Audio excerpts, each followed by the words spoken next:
ఆంధ్రప్రదేశ్లో మెడికల్ కళాశాలలపై తెలుగుదేశం వైఎస్ఆర్సీపీ మధ్య dialogue war నడుస్తుంది. మెడికల్ కళాశాలల చుట్టూ ఏపీ రాజకీయం తిరుగుతోంది. మెడికల్ కళాశాలలను ప్రైవేటైజేషన్ చేయాలని ప్రభుత్వం చూస్తోందని వైఎస్ఆర్సీపీ ఆరోపిస్తోంది.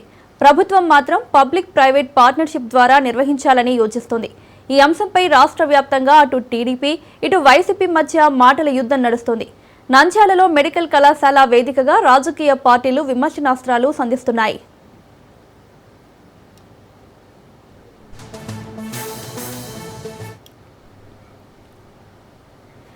మెడికల్ కళాశాలపై నంద్యాల మాజీ ఎమ్మెల్యే శిల్పారవి హాట్ కామెంట్ చేశారు.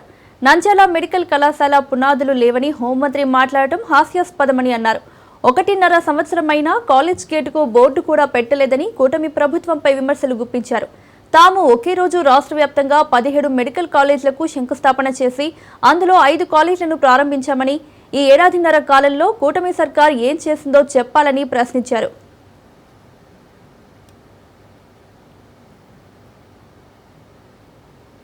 చేయడం వదిలేసేయండి, అసలు కాలేజే లేదు అని చెప్పేసి, పునాదులు కూడా దిగలేదని చెప్పి నంద్యాల మెడికల్ కాలేజ్ అని చెప్పేసి హోంమంత్రి గారు పవర్ పాయింట్ ప్రెజెంటేషన్ ఇస్తుంటే ఎంత హాస్యాస్పదం అని చెప్పేసి అడుగుతాను. మేము వచ్చి చూపిస్తేనేమో గ్రాఫిక్స్ అంటే మరి అందుకనే ఈ ఫోటో ఈనాటిది కాదు, మేమే అధికారంలో ఉంటే మేమే ప్రారంభించాము. ఒకసారి మరి చూడలే, ఆ రోజు ఓపెనింగ్ రోజు క్లాస్ రూమ్ లోనే కూర్చున్నారు. కరెక్ట్, ఆ గేట్ మీద గవర్నమెంట్ మెడికల్ కాలేజ్ నంద్యాల అని పెట్టుకోలేకపోయినారు. సంవత్సరంన్నర అయింది గవర్నమెంట్ మెడికల్ కాలేజ్ నంద్యాల అని రాసుకోవడానికి కూడా సంవత్సరంన్నర పట్టింది. మీకు ఇంకా ఇప్పుడు కూడా లేదు బోర్డు.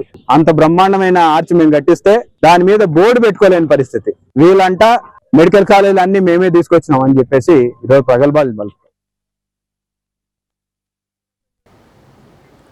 అటు టీడీపీ నాయకుడు భూమా విఖ్యాత్ రెడ్డి మెడికల్ కళాశాలలపై వైసీపీ ఆరోపణలకు కౌంటర్ ఇచ్చారు. శిల్పారవి ఆరోపణలపై భూమా జగత్ విఖ్యాత్ ఘాటుగా స్పందించారు. మాజీ ఎమ్మెల్యే శిల్పారవికి మెడికల్ కాలేజ్ మీద పూర్తిగా అవగాహన లేదన్నారు. శిల్పారవి సండే నంద్యాలకు వచ్చి వెళ్లడం కాకుండా వారంలో 7 రోజుల పాటు నంద్యాలలో ఉండే కూటమి ప్రభుత్వం ఏం చేస్తుందో తెలుస్తోందని అన్నారు.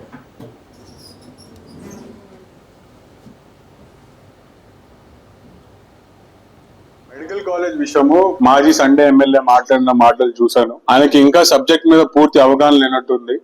సండే కాకుండా ఇక్కడ ఎక్కువ టైం స్పెండ్ చేస్తే అసలు ఏం జరుగుతుందో రాష్ట్రంలో ఆయనకు కూడా తెలిసొచ్చే పరిస్థితి ఉంటది. నంద్యాల మెడికల్ కాలేజ్ ని ఎవరు పీపీపీ పద్ధతిలో తీసుకోవట్లేదు.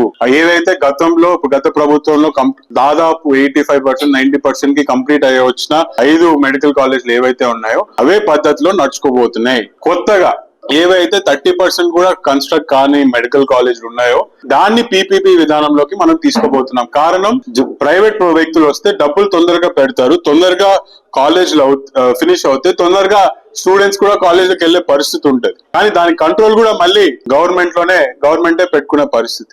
దానికి ఎందుకు వీళ్ళు ఇంత రాదాంతం చేస్తున్నారో అర్థం కాదు. ఈ సండే మాజీ ఎమ్మెల్యేకి నేను తెలియజేసుకుంటుంది ఏంటంటే, నువ్వు ఫస్ట్ తెలుసుకో, నంద్యాల మెడికల్ కాలేజ్ ఇప్పటికి ఏదైతే సిద్ధాంతంలో నడుస్తుందో, ఏ పద్ధతిలో నడుస్తుందో అదే పద్ధతిలో కూడా రేపు పొద్దున కూడా నడవు. మెడికల్ కాలేజ్ విషయం అయితే గత ప్రభుత్వ హయాంలో రాష్ట్రంలో 17 కొత్త ప్రభుత్వ మెడికల్ కళాశాలలకు శ్రీకారం చుట్టారు. వీటిలో కొన్ని ఇప్పటికే ప్రారంభమయ్యాయి, మరికొన్నింటిని నిర్మాణం కొనసాగుతోంది. జగన్ పాలనలో విద్య వైద్యాన్ని ప్రజలకు తక్కువ ఖర్చుతో అందించాలనే ఉద్దేశంతో ఈ ప్రాజెక్టులు చేపట్టారని వైసీపీ వాదిస్తోంది. ప్రతి జిల్లాలో మెడికల్ కళాశాలలు ఉండే విధంగా చర్యలు తీసుకున్నామని ఆ పార్టీ నాయకులు చెబుతున్నారు. మొత్తానికి మెడికల్ కాలేజీలపై టీడీపీ వైసీపీ నేతల మధ్య మాటల యుద్ధం నడుస్తోంది.